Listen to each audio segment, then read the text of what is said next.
Assalamualaikum warahmatullahi wabarakatuh. Kembali lagi di channel Kisah Warganet. Di video kali ini, saya akan menceritakan sebuah cerita. Cerita ini berjudul Dendam Arwah Amira. Sebenarnya cerita ini kelanjutan dari cerita Telu yang kemarin. Nah, bagi teman-teman yang belum menyimak cerita Telu, link sudah saya sediakan di kolom deskripsi. Simak terlebih dahulu, biar lebih tahu alur ceritanya. Cerita ini masih sama, ditulis oleh Moms Gibran Ayah Wibowo. Tak usah lama-lama, kita ke ceritanya. Cerita ini kelanjutan dari cerita Telu. Hanya saja ini fiksi, pure imajinasi emaknya Gibran. Pak, besok kan hari ibu. Aku nggak usah masuk sekolah ya, Pak? Lala, anak perempuan yang beranjak remaja itu, mencoba menegosiasi pada Anto ayahnya. Loh, ya nggak bisa gitu, Kak. Meskipun kakak udah nggak punya ibu, tapi kan masih ada bapak. Besok biar bapak saja yang datang ke acara sekolahmu. Sang ayah dengan lembut memberikan penjelasan pada anaknya, sambil membantu mengerjakan PR si bungsu. Ah, bapak, besok hari ibu, bukan hari bapak. Lala dengan kesal meninggalkan ayahnya yang sedang berada di ruang tengah, menuju kamarnya. Ya Allah, Dek, apa aku dan anak-anak sanggup hidup tanpamu? Batin Anto. Tak terasa cairan bening terjun bebas di pipi Anto. Pak, kok nangis? Ajarin adik soal nomor 3. Suara cempreng Andi membuyarkan lamunan ayahnya. Yang mana, Dek? Oh, yang ini. Anto pun membantu Andi yang sudah menginjak kelas 2 sekolah dasar. Tanpa mereka sadari, ada sosok wanita berbaju putih kumuh tengah merayap di dinding atas, sedang memperhatikan keduanya. Pandangan sendunya menggambarkan kesedihan yang mendalam. Dialah Amira, korban keangkuhan seorang yang jelas-jelas telah melakukan tindak kejahatan. Bukannya sadar akan hukuman penjara selama 20 tahun, malah menyeret sang saksi mata ke jurang penderitaan. Sosok berwajah pucat itu pun menghilang, tak kuasa melihat anak dan suami tercinta begitu terpukul akan kematiannya. Meskipun raganya telah mati dan menyatu dengan tanah, namun jiwanya terlunta-lunta mencari keadilan akan dirinya. Karena memang korban santet, telu, atau pesugihan, sejatinya belum sepenuhnya pulang ke hadirat Allah Subhanahu wa Ta'ala. Kematian yang disebabkan oleh hal mistik itu kehendak jin atau iblis, jiwa yang ditarik paksa dari tubuhnya, meninggalkan ketidakrelaan si empunya jasad. Sementara itu di Tanah Lampung, tempat di mana Lukman beserta Mbok Dia bermukim. Seminggu setelah kematian Amira, Lukman dan Simboknya kembali ke kediaman mereka. Keluarga transmigrasi itu sangat bahagia, meskipun di sana bukan tanah kelahirannya. Jiwa Amira melesat menemui Mbok Dia, satu-satunya orang yang bisa berkomunikasi dengannya. Ia sangat ingin mengetahui tentang kematiannya. Mengapa ia tak jua menemukan jalan menuju alam baka. Mbok, ini Mira. Tolong Mira, Mbok. Mbok Dia yang tengah pulas itu seketika menajamkan pendengarannya. Suara lirih itu berhasil membuatnya terjaga. Nduk, apa itu kamu? Ucap Mbok Dia setengah berbisik, setelah mengetahui siapa sang pemilik suara tersebut. Iya, Mbok, tolong. Suara itu semakin jelas. Mbok Dia bangkit dari tidurnya dan perlahan berjalan menuju ruang tengah di mana suara itu berasal. Benar saja, di sana terlihat sosok Amira dengan wujud manusianya. Hanya saja wajah yang pucat dan bibir yang telah menghitam membuat siapapun yang melihatnya akan merinding. Mbok Dia menghampiri Amira yang duduk di bangku kayu jati. Serasa ada sesuatu yang mengucam jantungnya hingga mengakibatkan sesak di dada Mbok Dia. Mbok Dia yang tahu betul bagaimana awal penderitaan Amira hingga meregang nyawa, membuat Mbok Dia sangat terpukul karena tak dapat membantunya. Nduk, kenapa sampai sini, Nduk? Mbok Dia berusaha menahan matanya yang sudah berkaca-kaca itu agar tidak pecah. Mengapa aku tidak dapat menemukan jalan menuju akhirat, Mbok? Tanya Amira dengan suara yang amat pilu. Bodia duduk di samping arwah Amira. Ia tahu betul kalau orang yang mati tidak wajar akan sulit kembali pada sang kuasa. Karena belum waktunya ia dipanggil, sudah berpulang terlebih dahulu karena campur tangan jin kafir. Sabar dok, mungkin Allah sedang memberimu waktu untuk mengetahui siapa yang membuatmu seperti ini, ucap Bodia sambil menggenggam tangan sedingin es milik Amira. Maksud Mbok? Amira tercengang akan penuturan Bodia. Jadi ada seseorang yang berperan di balik penyakitnya. Iya, kamu begini karena ulah orang-orang syirik dok. Siapa Mbok? Semasa aku hidup, aku tidak memiliki musuh. Itu adalah tugasmu untuk mencari siapa dalang di balik kematianmu. Simbo mengetahui hal ini dari jin yang membuatmu menderita lalu mati. Mendengar penjelasan Bodia, ada sesuatu yang membara di hatinya. Ia tak terima jika penderitaan yang berujung kematian ini adalah ulah seseorang. Tidak tahukah bahwa dirinya ingin hidup lebih lama dan berbahagia bersama anak serta suami? Tidak tahukah bahwa ia memiliki segudang impian bersama keluarga kecilnya?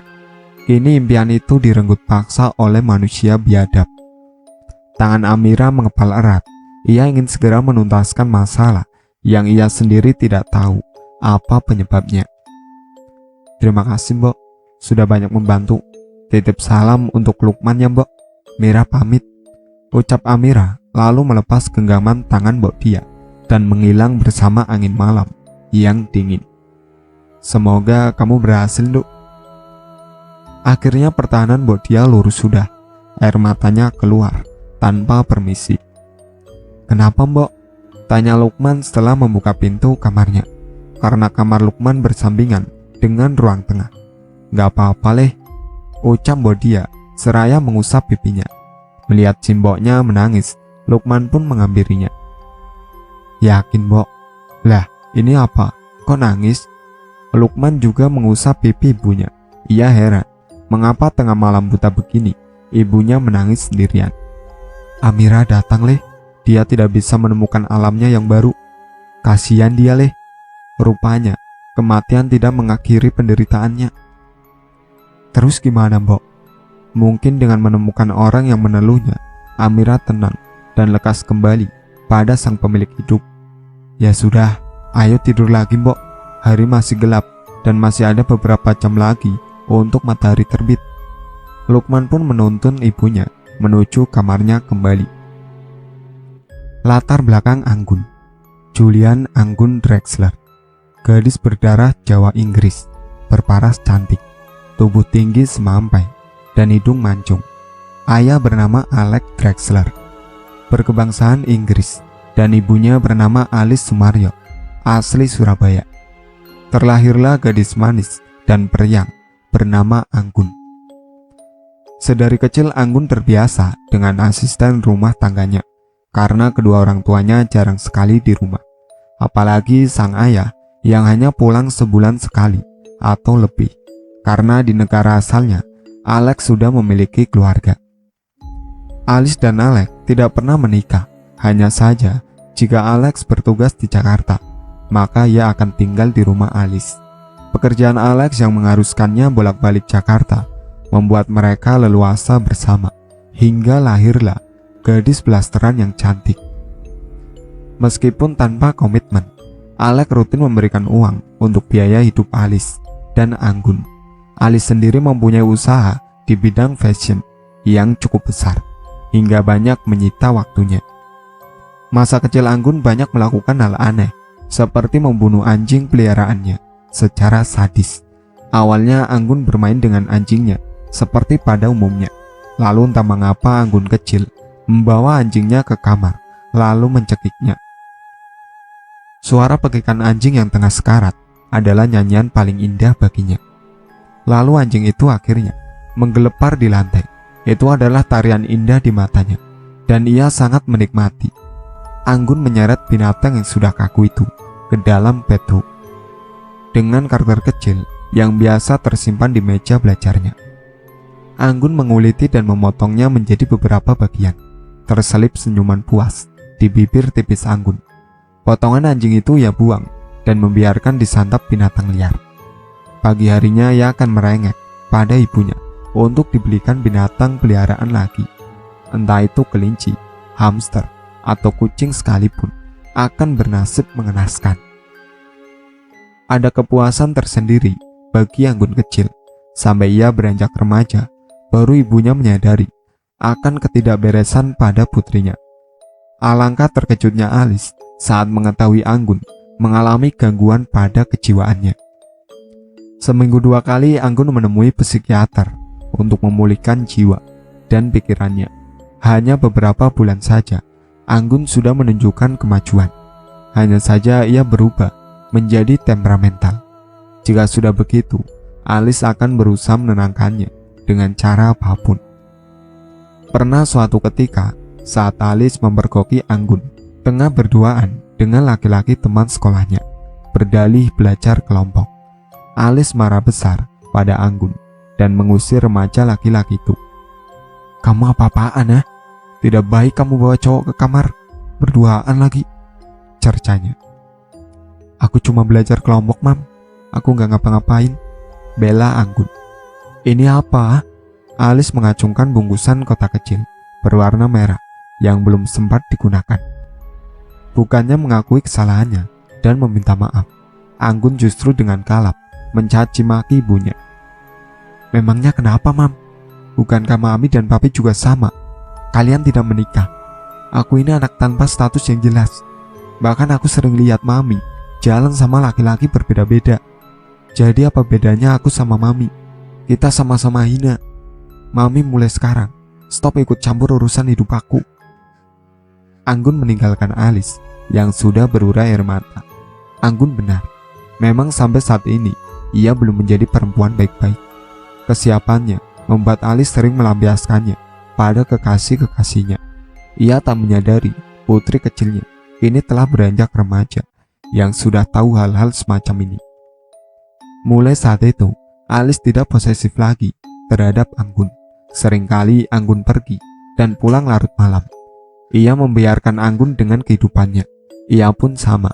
Alis menikmati hidupnya sesuai keinginannya. Apalagi sekarang, Alex sudah jarang menghubunginya. Alis tak ambil pusing, toh ia masih dapat pilihan lembut dari kekasihnya. Soal keuangan, Alis termasuk orang yang smart dalam berbisnis. Ia sudah banyak membuka butik di mal-mal besar. "Sayang, kalau kamu tidak ingin hamil, minum ini sebelum bersetubuh," ucap Alis. Mungkin itu adalah hal gila yang seorang ibu lakukan pada anaknya.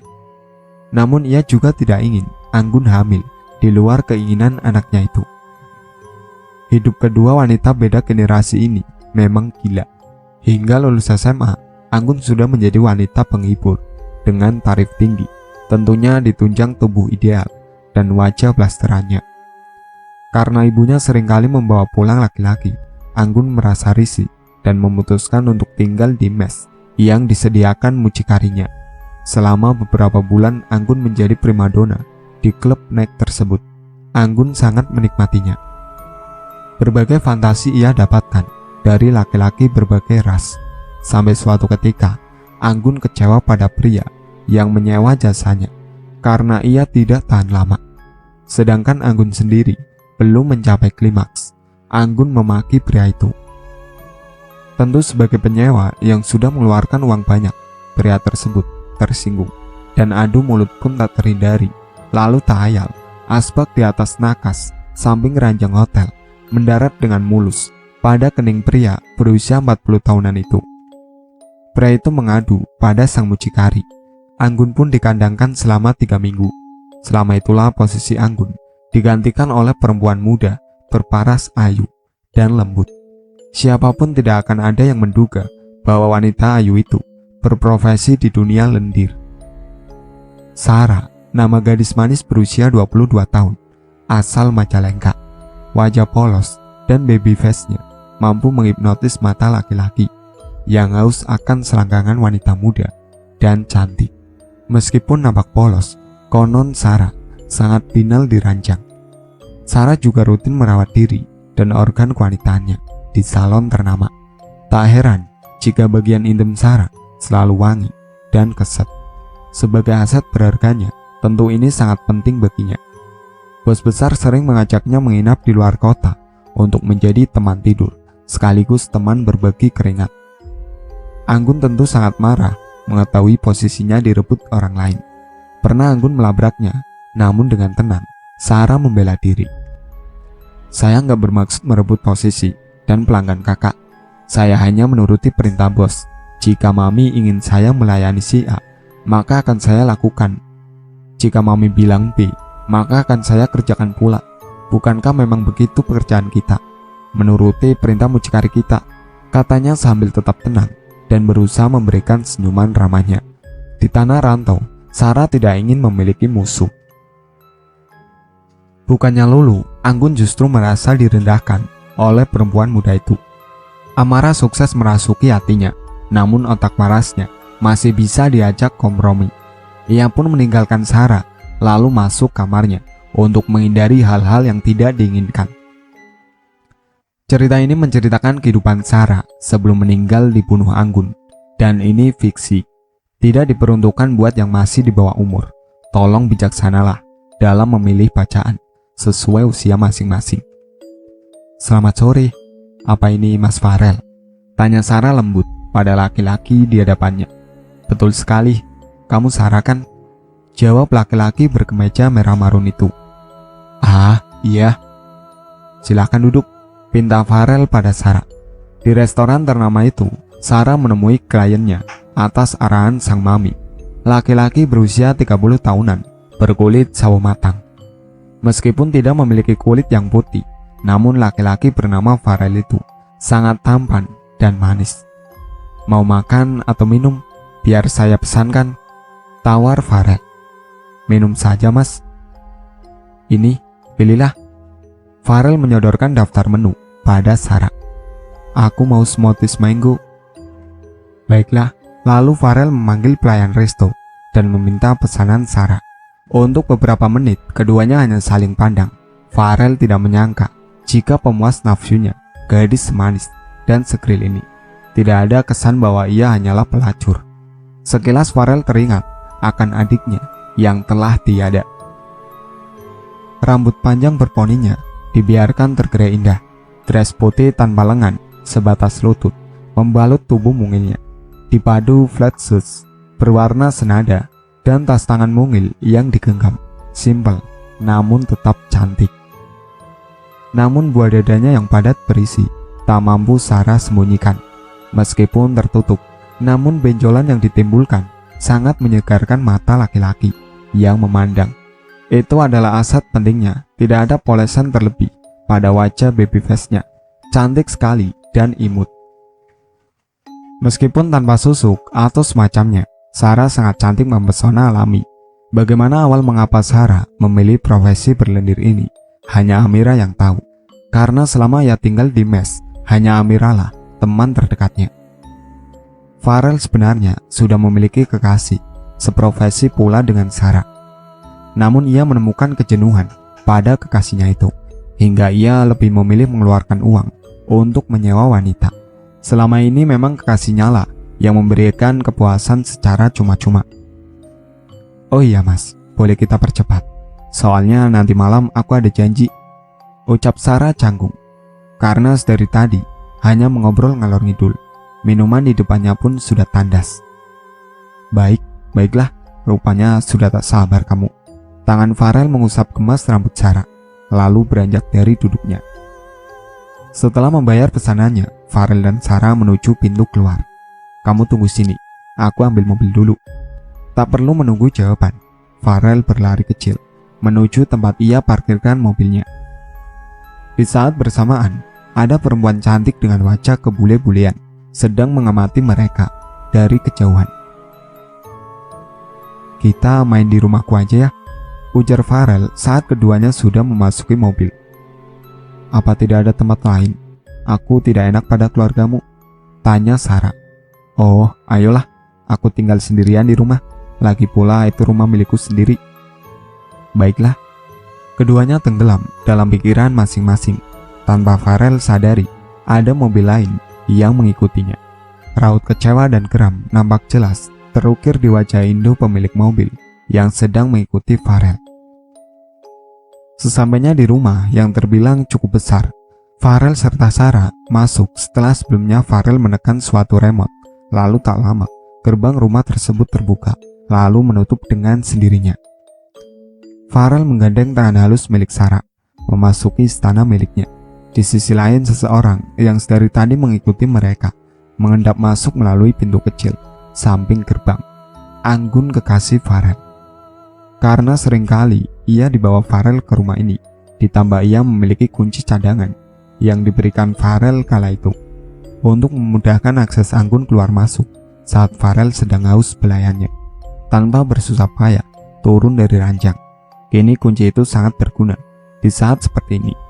Perlahan Anggun memasuki ruang tamu tanpa alas kaki agar tidak menimbulkan suara sedikit pun, lalu menuju ruang tengah. Sepi, tidak ada siapa-siapa. Anggun bergegas menuju kamar utama, di mana tempat ia dan Farel terbiasa beradu tubuh. Ia melongok sedikit, tetap sama, sepi. Telinga Anggun menangkap suara desahan. Suara itu berasal dari dapur. Iya, dapur. Benar saja, sepasang mata Anggun melotot sempurna melihat dua orang yang sangat Anggun kenal tengah meluapkan birahinya. Meskipun setengah telanjang, namun pemandangan itu mampu meremukkan hatinya. Kekasihnya, orang yang amat ia sayangi, tengah melakukan hal yang biasa dilakukan bersamanya. Ini dilakukan bersama Sarah, perempuan yang telah mengambil kliennya, dan sekarang kekasihnya pun direnggut darinya. Melihat Farel begitu buas terhadap Sarah, membuat Anggun semakin kecewa. Pasalnya setiap Farel berhubungan badan dengannya, Anggunlah yang lebih dominan. Farel hanya menikmatinya dan tidak memiliki peran dalam ranjang. Tapi lihatlah, justru Farel terlihat begitu puas dan bahagia.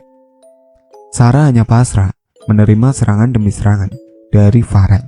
Tidak bisa dipungkiri, Sarah pun sangat menikmati permainan Farel. Keduanya larut dalam kenikmatan semu itu. Dengan hati yang perih, Anggun meninggalkan dua sejoli itu. Anggun tidak sanggup menyaksikan lebih lama lagi. Meskipun ia wanita panggilan, namun ia masih memiliki rasa cinta. Sepanjang perjalanan, air mata Anggun tidak berhenti mengalir. "Kamu mau pulang sekarang?"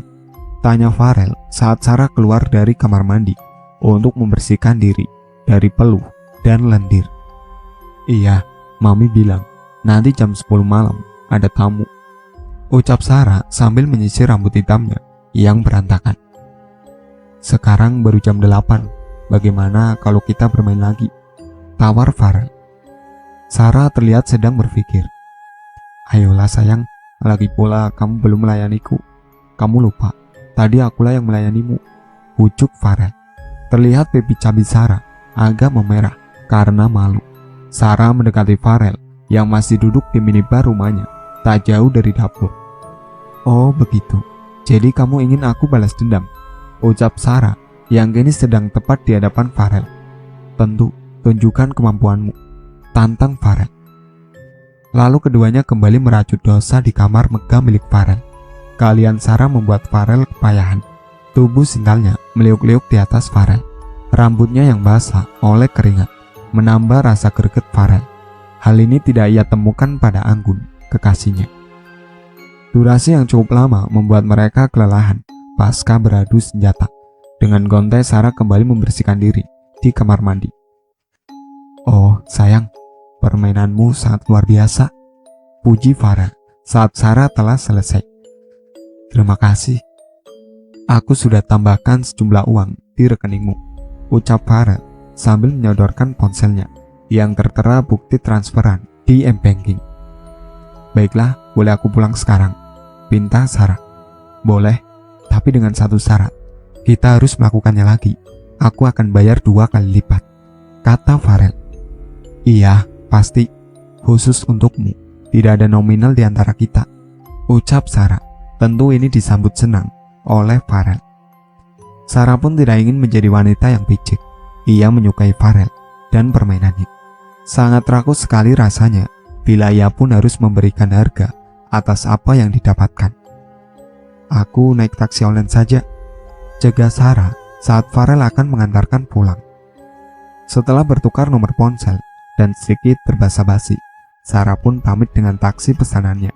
Karena ia merasa sangat lelah dan tubuhnya meminta agar diistirahatkan, Sarah memberanikan diri untuk bernegosiasi dengan maminya. "Halo Mi, untuk tamu malam ini bisa aku cancel tidak?" tanya Sarah pada seorang di ujung telepon sana. "Aku capek Mi, aku takut nanti servisku kurang maksimal dan yang ada aku bikin pelanggan kecewa, lalu mami deh yang kena." "Iya Mi, thanks Mam." Begitu ponsel dimatikan, Sarah meminta supir taksi online itu untuk berubah arah.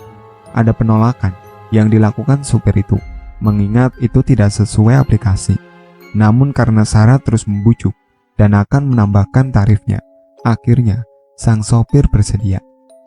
Sesampainya di mes, Sarah langsung menuju kamarnya.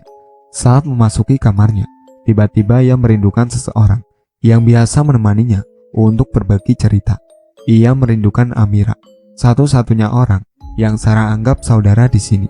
Amira masih di kampung halaman pasca cuti lebaran dan akan kembali esok pagi. Sarah memesan beberapa cemilan khas daerah Amira. Tak sabar rasanya Sarah menunggu esok. Di dalam kamar yang berbeda, Anggun masih meratapi pengkhianatan kekasihnya. Otak jahatnya mulai mendominasi pikiran Anggun. Seandainya Sarah tahu, sampai kapanpun ia tidak akan pernah mencicipi cemilan titipannya pada Amira, karena malaikat pencabut nyawanya akan tiba esok. Ajal itu akan datang saat matahari terbit. Pagi-pagi sekali, pintu kamar di mana Sarah tidur sudah ada yang mengetuk. Dengan gontai, Sarah bangun lalu membukakan pintu. "Good morning, Princess," sapa si pengetuk pintu. "Kak Anggun, silakan masuk." Tanpa menaruh curiga, Sarah mempersilahkan tamunya untuk masuk. Ingin rasanya Anggun segera menerkam wanita jalang di depannya ini, tapi Anggun ingin sedikit berbincang dengannya. "Bagaimana hari-harimu semenjak di sini?" tanya Anggun basa-basi. "Ya, seperti yang kakak lihat. Ya beginilah, hari-hari kita sama," ucap Sarah lembut. "Klien yang kamu puaskan kemarin, kamu tahu dia siapa?" Anggun kembali bertanya setelah ia duduk di kursi kecil samping ranjang Sarah. Sedangkan Sarah duduk persis di sampingnya. "Oh, dia Mas Farel. Memang kenapa kak? Bagaimana rasanya berjumpa dengan dia?" Gimana ya ceritanya? Aku jadi malu. Bukankah profesi kita ini memang memalukan?" Akhirnya Sarah dengan antusiasnya menceritakan adegan demi adegan yang ia lalui bersama Farel. Tidak ada yang Sarah tutupi, karena hal seperti ini wajar bagi seorang pelacur seperti dirinya dan lawan bicaranya.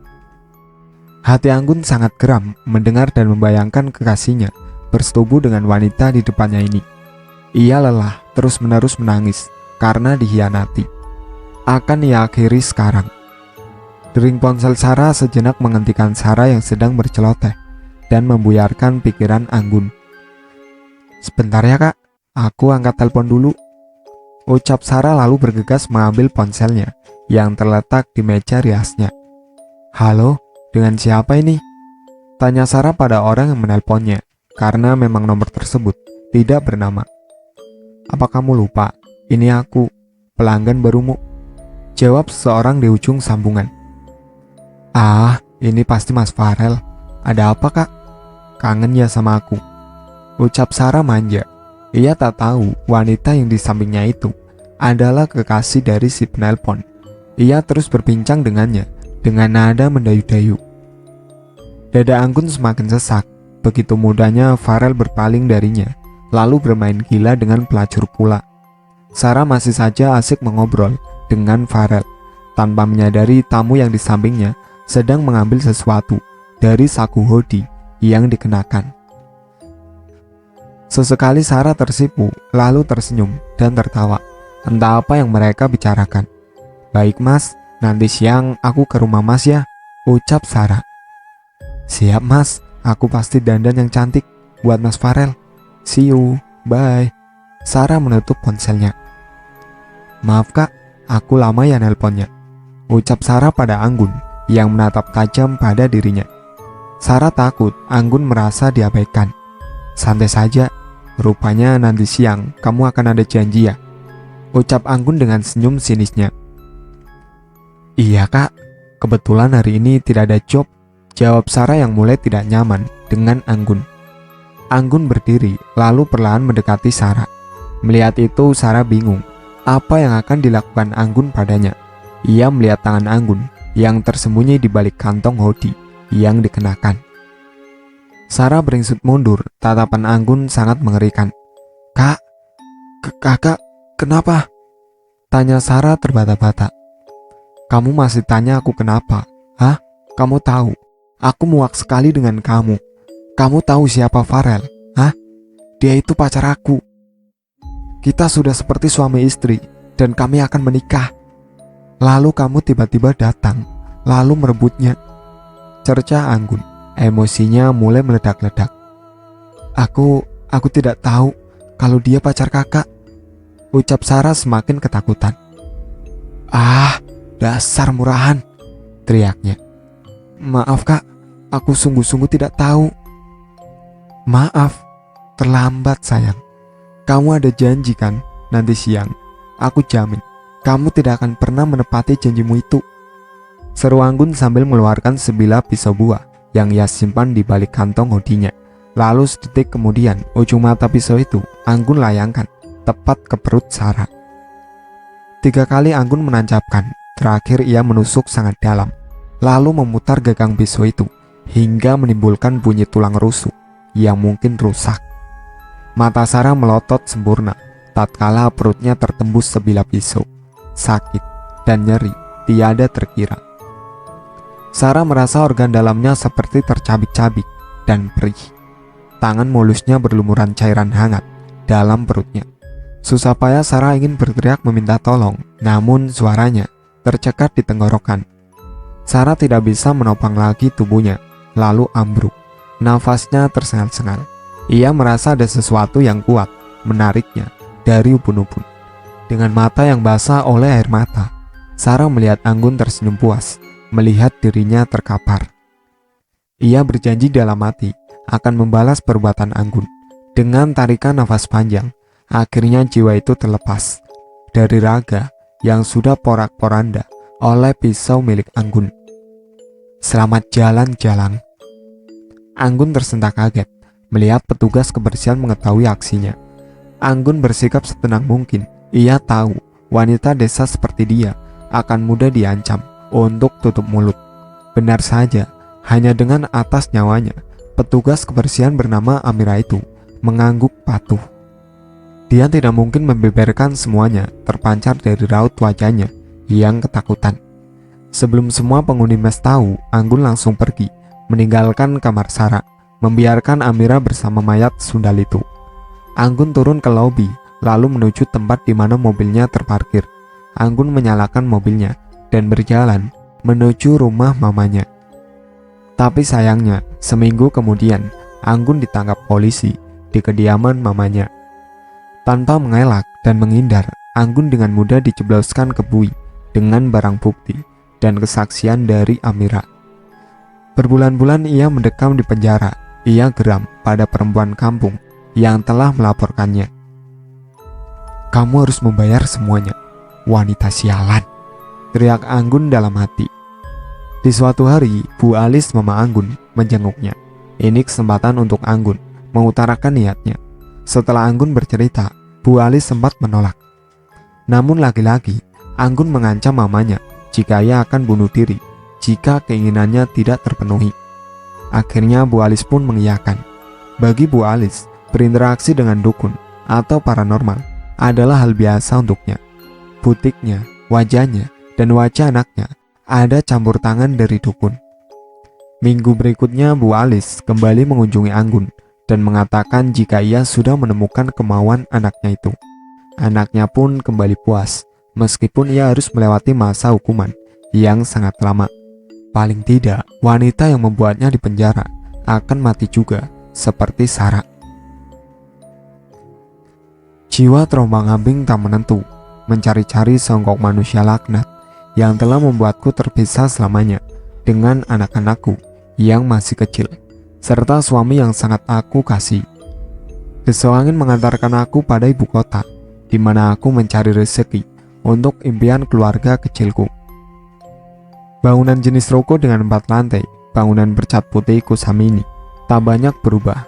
Aku pun mengelilingi tempat ini dengan melayang menyatu pada udara, karena aku tak mampu menampakkan kaki pucatku dan tubuh ini sangat ringan. Ketika aku memasuki lobi, aku melihat sosok wanita yang aku kenal. Dia Mbak Anggi, bagian informasi yang kerjaannya hanya duduk di balik meja panjang ini. Dia semakin cantik dengan mata yang semakin sipit. Aku melayang melewatinya, tapi tunggu. Pandangan matanya mengarah ke arahku. Aku pun melempar senyum manisku padanya.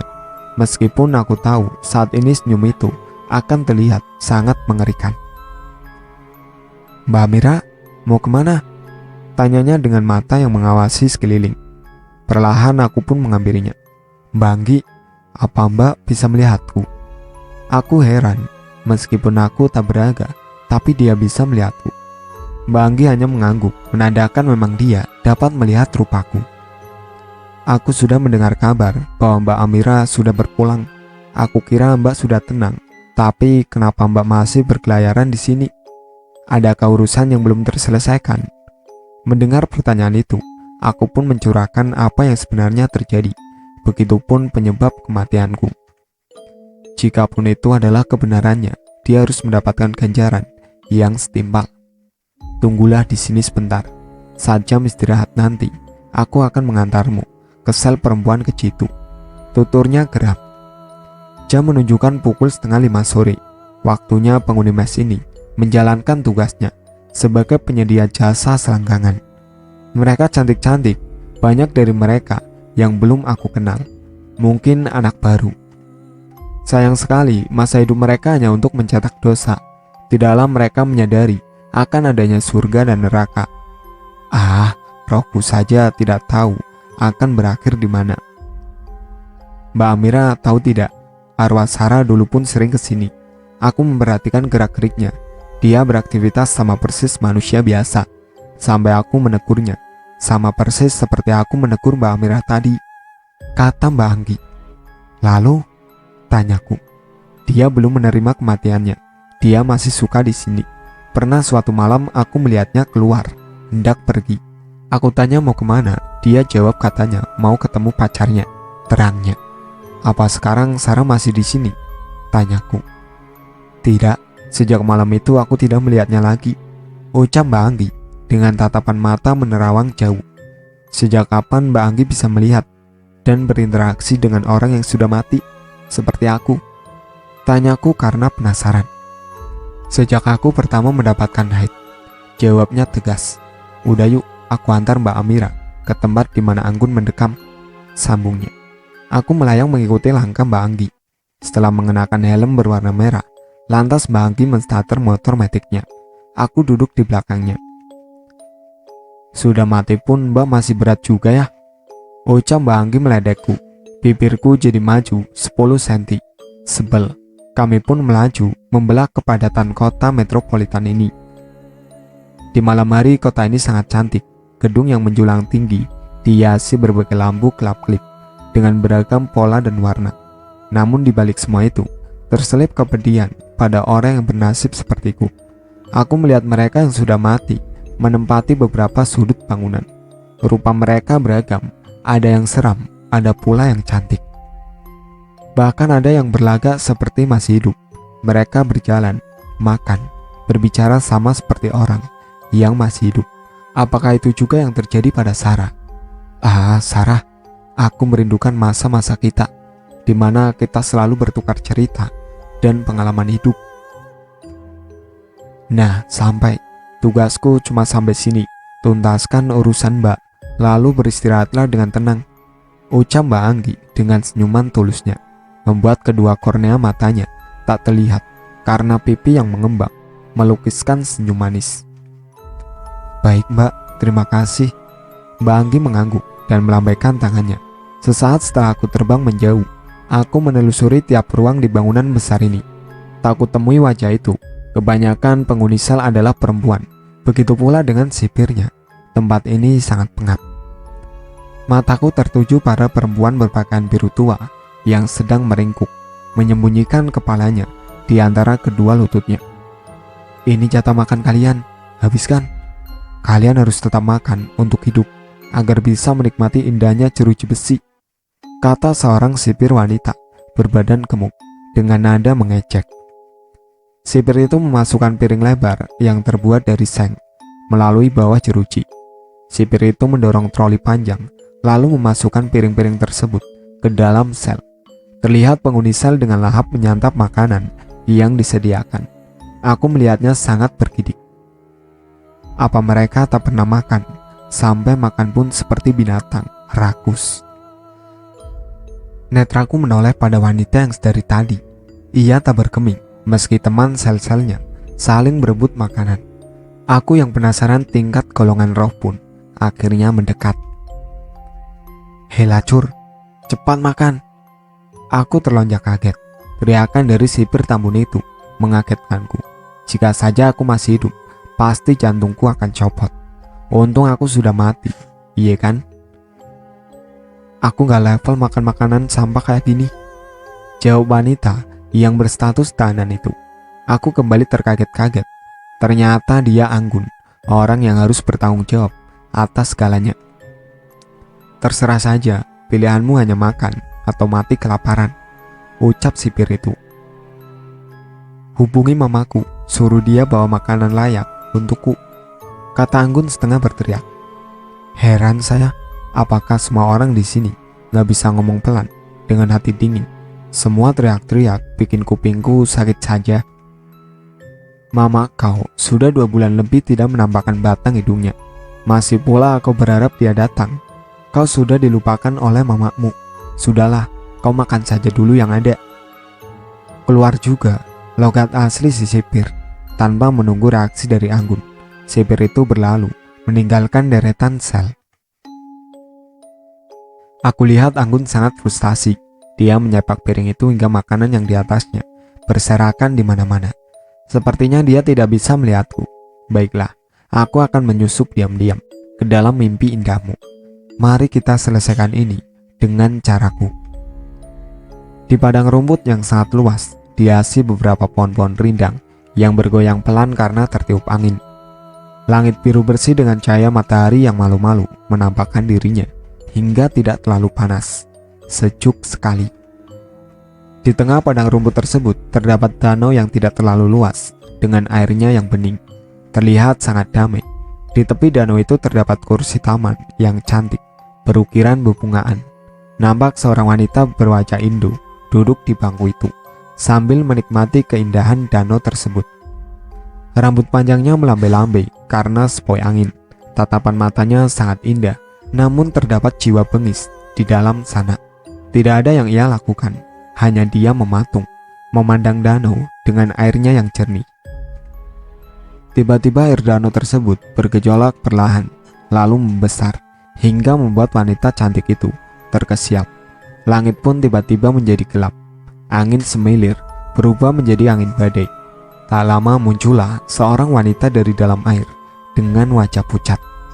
Wanita itu terlihat menyeringai meskipun sebagian wajahnya tertutup oleh rambut gimbalnya, namun masih bisa dilihat. Sosok bergaun putih itu melayang mendekati wanita yang sedari tadi duduk di bangku itu. Mata keduanya saling pandang. Anehnya, wanita itu tidak bisa mengalihkan pandangannya, dan tubuhnya pun seakan terkunci. "Anggun, aku datang menjemputmu. Kita akan abadi selamanya di neraka," ucapnya. Semakin dekat wajahnya, semakin terlihat jelas. Wanita yang dipanggil Anggun itu pun kaget. Ternyata ia mengenali sosok menyeramkan itu, Amira. Anggun tak mampu berkata-kata. Suaranya tercekat di tenggorokan. Matanya benar-benar tidak bisa lepas dari Amira. Semakin dekat wajah Amira, perlahan berubah. Wajah itu kini hanya terlihat tulang belulang, dengan belatung sebesar kelingking orang dewasa, tengah berkelihat manja di permukaan wajah itu. Jarak keduanya kini hanya 2 jengkal. Bau busuk bercampur anyir menyeruak di indera penciumannya. Rasa takut berhasil menguasai diri Anggun. Ia tak bisa lari ataupun melawan. "Apa kau siap untuk mati?" tanya Amira disertai tawa yang melengking. Tangan yang hanya tulang itu meraih leher Anggun, lalu ditekan hingga membuat Anggun kesulitan bernafas. Cekikan itu semakin erat hingga membuat suplai oksigen ke otak berhenti. Seakan-akan hidupnya hanya tinggal hitungan detik saja. "Woi, bangun! Bangun kagak lo!" Suara bentakan seseorang menyadarkannya. Anggun terlonjak kaget, lalu meraba lehernya. Ia melihat sekeliling. Ternyata ini di selnya. Anggun menarik nafas dalam-dalam. "Ternyata cuma mimpi," ucap Anggun. "Tapi mengapa leherku terasa sakit? Ini seperti nyata," sambungnya bingung. "Tidur kayak kebo, dibangunin dari tadi," kata teman seselnya. "Iya maaf, ada apa? Pijitin gue." Sejak saat itu, Anggun sering bermimpi hal serupa, membuatnya takut untuk tidur. Karena pola tidurnya yang sangat kacau dan pola makan yang berantakan, membuat tubuh Anggun semakin kuyup. Ibunya tak lagi datang menjenguk dan membawakan makanan enak untuknya. Hati kecilnya menyesali perbuatannya terdahulu, namun egonya tetap menguasai pikiran. Tidak ada asap kalau tidak ada api. Jika saja ia tak memberikan keterangan kepada polisi, tentu ini tidak akan terjadi, pikirnya. Hari-hari Anggun dilalui dengan kecemasan. Setiap ia mencoba memejamkan mata, bayangan perempuan setan itu selalu menakutinya. Kadang Anggun tertawa merutuki dirinya, terkadang juga ia menangisi nasibnya. Sekarang tidak ada lagi tubuh molek dan ideal. Anggun terlihat sangat kurus dan berantakan, karena Anggun tidak mau makan apapun. Melihat tahanannya seperti frustasi, pihak kepolisian menghubungi Bu Alis dan memberitahukan perihal kondisi anaknya. 2 hari kemudian Bu Alis datang. Bu Alis tercengang melihat putrinya. "Anggun." Bu Alis mencoba berkomunikasi dengan Anggun. "Ma, setan itu datang. Setan itu mau mengajak aku ke neraka," ucap Anggun dengan tatapan kosong. "Setan apa? Setannya siapa?" tanya Bu Alis. "Setan perempuan kampung itu. Setan sialan," teriak Anggun histeris. Tangannya menjambak rambutnya sendiri hingga rambutnya rontok beberapa helai. "Bu, sebaiknya kita bawa anak ibu ke rumah sakit jiwa saja," tutur salah satu polisi yang menemani Bu Alis. Mata merah Anggun menatap nyalang pada polisi itu. "Saya tidak gila." Anggun menggebrak meja lalu berusaha menyerang polisi tersebut. Tubuh kurus itu meringsek menyerang polisi itu. Dengan sigap polisi itu menangkis dan mendekap kencang tubuh Anggun. Ia terus meronta-ronta. Sementara Bu Alis menangis melihat kelakuan anaknya. Beberapa bulan saja tidak ia kunjungi. Sekarang sudah seperti ini. Bu Alis mengalami kebangkrutan karena tertipu investasi bodong hingga berutang pada bank dengan jumlah yang cukup besar. Butik-butiknya ia jual untuk menutupi hutang, juga beberapa aset sudah ia jual. Itulah sebab mengapa ia tak punya waktu untuk menjenguk putri semata wayangnya. Anggun terus berteriak dan meronta, mencoba melepaskan diri. Lalu Anggun menggigit lengan sang polisi, hingga polisi itu lengah karena kesakitan. Dengan mudah, Anggun terlepas. "Mah, aku capek mah," isak Anggun. "Iya sayang, kamu tenang ya." Bu Alis mencoba menenangkan. "Hubungi dukun itu, suruh dia bunuh lagi perempuan kampung itu," teriaknya. "Mama sudah tidak memiliki uang. Mama sudah tidak memiliki apa-apa," ucap Bu Alis. "Persetan." Aku mendorong kencang tubuh Bu Alis hingga menabrak dinding dan jatuh. "Ah!" rintih Bu Alis. Polisi tadi membantu Bu Alis untuk bangun. Merasa dirinya tidak memiliki harapan dan dalam keputusan, dengan sigap Anggun meraih pistol milik polisi itu. "Aku capek mah kalau terus begini," ucap Anggun dengan derai air mata yang telah membasahi wajah kuyunya. "Oh, kalau tidak aku mati saja. Tentu dengan begitu aku bisa membunuh setan perempuan kampung itu untuk kedua kalinya." Tawa Anggun semakin menggila. "Jangan sayang, demi mama." ujuk Bu Alis. Anggun tersenyum sinis, sama sekali tidak mengindahkan permintaan Bu Alis. Lalu ujung pistol itu diarahkan pada rahangnya, dan dia melepaskan tembakan. Tubuh kurus itu jatuh dan menggelepar di lantai. Darah segar seketika mengalir deras dari leher Anggun. Tubuh Anggun menggelincang beberapa saat, lalu terdiam. Anggun tewas dengan mata melotot, menandakan betapa sakitnya saat timah panas berhasil menembus kepala bagian belakang. Bu Alis teriak histeris, menyebut nama anaknya. Ada sosok lain di pojokan atap yang tengah tersenyum puas. Ada kelegaan tersendiri di hatinya. Sosok itu menghilang dan melayang menuju ke kediaman Anggi. Terlihat Anggi sedang membaca novel di teras rumahnya. Mata Anggi langsung menangkap bayangan putih yang memperhatikannya. "Terima kasih, Mbak," ucap sosok putih itu. Kini wajahnya terlihat sangat berseri. Anggi tidak menjawab. Ia hanya tersenyum dan mengangguk kepalanya. Sosok wanita itu lalu hilang. Tujuan berikutnya adalah simbok dia. Ia ingin berterima kasih juga padanya. "Sama-sama, Duk. Sekarang temui suamimu. Katakan padanya, dia dan anak-anak harus bahagia meskipun tanpamu. Ikhlaskan apa yang telah terjadi," ucap Bodia. Dari kejauhan, Amira memandang sendu rumah kecilnya. Di dalam sana ada manusia yang sangat merindukannya. Di dalam sana ada dua anak yang sangat ia kasihi. Mereka harus bahagia untuk menata ulang kehidupannya. Tak lama, Anto, suami Amira, keluar rumah lalu duduk di teras ditemani secangkir kopi hitam di sampingnya. Raut wajah Anto terlihat gusar, seolah ada sesuatu yang ia pikirkan. Sesekali mata Anto terpejam lalu terbuka dan ia mengusap basah rambutnya. Benar-benar kacau. "Mas?" Amira perlahan menghampiri Anto, tentu dengan wujud manusianya, seperti saat ia masih hidup. "Dek, benarkah itu kamu?" tanya Anto tak percaya. "Iya mas, ini aku, istrimu," ucap Amira. Terlihat manik matanya sedikit berembun. Anto langsung bangkit dan menyongsong sosok istrinya. Setelah tepat di depannya, Anto berusaha memeluk Amira, namun gagal. "Aku kangen deh sama kamu." Anto berusaha menyentuh pipi Amira, namun kosong. Ia seperti menyentuh angin. "Iya mas, aku pun sama. Aku merindukan kalian semua." Sekuat hati Amira berusaha agar dinding embun kaca di matanya tidak runtuh. "Ayo pulang dek, kita bisa kumpul bareng seperti dulu," pinta Anto.